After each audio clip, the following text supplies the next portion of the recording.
श्रीनगर में 7 फरवरी की तारीख आपको याद होगी। 7 फरवरी शाम के 7 बजे के करीब श्रीनगर का शालकदल का इलाका, करानगर शालकदल का इलाका और 2 गैर रियासती अमृतपाल और रोहित, 2 गैर रियासती नौजवानों को लोगों को निशाना बनाया गया और अमृतपाल और रोहित को फौरी तौर पर अस्पताल पहुंचाया गया, जहां अमृतपाल मौके पर ही जिंदगी की जंग हार बैठा। रोहित रात भर श्रीनगर के सोर अस्पताल में जिंदगी और मौत की लड़ाई लड़ता रहा और उसके बाद सुबह सुबह उसकी मौत भी वाक़ा हुई। इस वाक़े ने पूरे कश्मीर वैली को हिला के रख दिया। एक तो इस साल का पहला सबसे बड़ा जो टारगेट किलिंग का वाक़ा था और उसके साथ साथ हालात की अक्कासी जो सरकार कह रही थी कि हालात बदल रहे, उस सारे के बीच में एक बार फिर सवाल उठने लगे। बहुत से सवाल उठे, सियासतदानों ने बयान आए,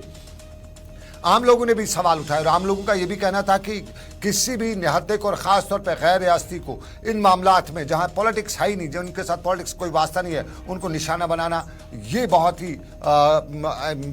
ही इबरतनाक काम है। तो इस चीज़ को लेकर कश्मीर में अक्सर सवाल उठ रहे थे, लेकिन आज बाद दोपहर श्रीनगर में पुलिस ने बाज़ाब्ता तौर पर प्रेस कॉन्फ्रेंस की और आप देख रहे हैं श्रीनगर में प्रेस कॉन्फ्रेंस के दौरान डीआईजी सेंट्रल कश्मीर और उसके साथ साथ साबका आईजीपी और जो दूसरे लॉ एंड ऑर्डर को मेंटेन करने वाले अफसरान थे, एसएसपी श्रीनगर, सारे प्रेस कॉन्फ्रेंस कर रहे हैं और बता रहे हैं कि इस मामले में श्रीनगर में इस प्रेस कॉन्फ्रेंस के दौरान बताया गया कि जो मेन एक्यूज्ड है इसका, उसकी शनाख्त करते हुए बताया गया कि पुलिस स्टेशन शहीदगंज ने टेक्निकल और फील्ड इन्वेस्टिगेशन या फील्ड रिपोर्टिंग के बाद इस सारे वाक़े में जो असल मुलजिम है उसको गिरफ्तार किया गया है। आदिल मंजूर लंगू उसका नाम बताया गया और ये श्रीनगर के जालेडगर के इलाके का बताया गया है। श्रीनगर में ये प्रेस कॉन्फ्रेंस की पुलिस ने और इस वाक़े से बताया क्या बड़ा ब्रेक थ्रू किया कि ये चूंकि तब सोशल मीडिया पे एक पोस्ट भी आया था जिसमें बताया गया था कि इस वाक़े की जिम्मेदारी टीआरएफ ने की है और सरकार या पुलिस का कहना है कि टीआरएफ जो है वो लश्कर तौयबा का ऑफशूट है। तो ये तब बताया गया था और आज बाज़ाब्ता तौर पे श्रीनगर में ये प्रेस कॉन्फ्रेंस भी की गई। ज़रा क्या बताया जा रहा है वो सुनिएगा और उसके बाद हम दूसरे मामला पे चलें। एक शालकदल शहीदगंज इलाके में 2 पंजाब के जो बाशिंदगान हैं अमृतपाल और रोहित मासी, उन पे एक टेरर अटैक हुआ था और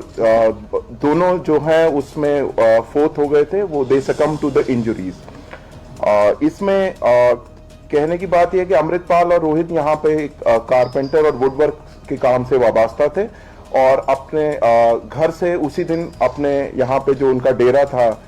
शहीदगंज में उसकी ओर वापस आ रहे थे। तो इसी सिलसिले में FIR number 8/2024 police station Shahidganj में दर्ज हुआ जेरे दफा 302, 307 और relevant section of UAPA act में।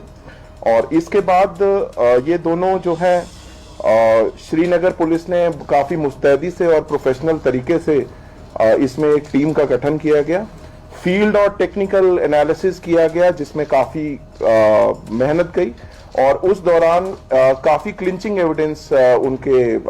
पेशरफ्त हुए और इन क्लिंचिंग एविडेंस के आधार पे इन्होंने कुछ सस्पेक्ट्स राउंड अप करे। इसी असना में जो मेन कल्प्रिट है इसमें जो इन्वॉल्व है, जिसका नाम है आदिल मंजूर लंगू, जो कि जालडगर श्रीनगर का ही रहने वाला है, उसका रोल उजागर हुआ और क्लिंचिंग एविडेंस के आधार पे उसको अरेस्ट किया गया। इसमें जो है ये मेन सस्पेक्ट जो था, जो कि मेन एक्यूज बना बाद में, उसने कॉन्स्पिरेसी करी। He was in contact with his handler across in Pakistan and he has impressed upon him to do some terror attack here in Srinagar. A weapon of offense was also provided by him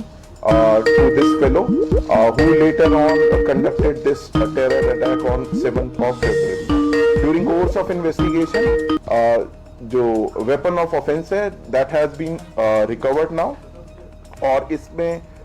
DIG central Kashmir ने एक SP south की क़यादत में एक special investigation team का गठन किया गया है और वो इस इन्वेस्टिगेशन को मुस्तैदी से अंजाम ला रही है और हमें आशा है कि इसमें शीघ्र